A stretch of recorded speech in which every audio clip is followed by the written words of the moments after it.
Martinus continued. Third part, on democracy and communism. What it is and what it isn't.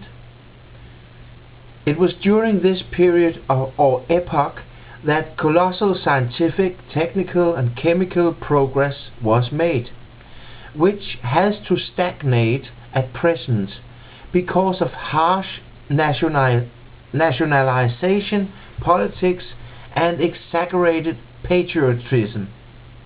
Behind gigantic walls of isolation and an increasing summoning up of military force by which the nation-states encapsulate themselves. It has turned out to be an unshakable fact that this isolation or encapsulation of nation-states must become a calcification and blocking up of international communications and relationships among states, which over time have become vital necessities. It is just as obvious that this calcification cannot be removed by means of more efficient politics of nation-state isolation and encapsulation in the form of even more growth of patriotism and violent summoning up military force. That the entire international human planetary body of society will react intensively against this deadly calcification at its center can only be seen as an unshakable fact, since the World War that began in 1914, and it can only be stopped on that day when we will have formed international democratic laws and systems of justice endowed with the power to break down all national military isolation and all deadly patriotic idolization of homelands. Until that point is reached, nationalism will only give its host populations loss of liberty, restrictions and other measures that promote deep depression in all imaginable fields. The delusion of the great majority. It is natural that the masses will react in their imprudence and disappointment in a revolutionary manner against this rush towards the great gulf, against this loss of liberty and falling living standards which their governments thought a vital necessity to maintain. The masses believe that it is only a matter of labor organizations and salary increases. It thus becomes affiliated with these political parties that to a considerable extent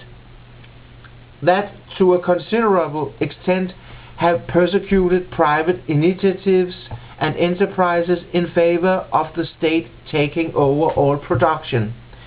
They do not understand at all that this replacement is not a solution, despite the fact that it will take place at one time in the future, once mankind will have matured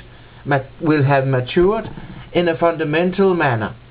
Neither do the masses understand that all these difficulties will be the same under whatever kind of national government, whoever happens to administer power. Dictatorships will still play their conspicuous part to a greater or lesser extent. The rush towards cultural collapse and loss of liberty, of which people within today's democratic countries are victims, and from which citizens or totalitarian states already suffer, and which has laid so many of Europe's cultural centers in ruins and sent millions of people to be tortured, disabled, enslaved, and gassed cannot be stopped by strikes, lockouts, wars, treaty obligations, or agreement contracts of any kind whatsoever. Nor will price increases or increases in salary count at all in the play-out of this infinitely dangerous game. As we have mentioned before, this whole wretched state of affairs does not originate in any effects that these arrangements by order of the authorities can find an antidote to. On the contrary, these arrangements and restrictions will only worsen the evil. What people have got to do first. It is currently a fundamental fact for any researcher who really thinks, hears, and sees that man's great material knowledge, his mastery of nature and of elemental forces, his highly developed materialistic science, none of them have been able to prevent this fall into the abyss of personal loss of liberty, into the yoke of bondage and enslavement, poverty, hunger and sickness, hopelessness and deep depression. This is a fundamental fact today for any researcher who can really see things, hear and see.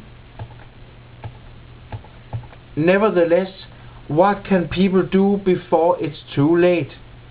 Confronted by this uncomfortable truth, the first condition naturally must be that instead of hunting after the merry-go-round of salary and price increases, one must slow down, read, listen and think. This whole dark experience, man's yoke of war, enslavement and loss of liberty, creates feelings and life impressions. It demonstrates that human beings of themselves are more than stone, air and water, and that there must exist more than just the materia we know between heaven and earth. But why then believe that you can live without the knowledge of this something that experiences darkness and misery through the senses?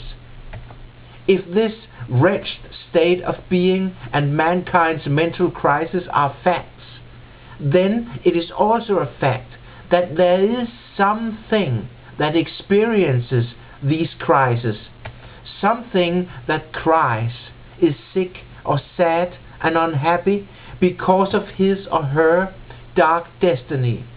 Can stone, water or air cry over their destiny? Can any of those phenomena have a destiny? Are they not just wandering through the law-bound cycles of nature? Must not stone melt away, water evaporate, and air condense at certain changes in temperature? Materia cannot laugh or cry over its condition.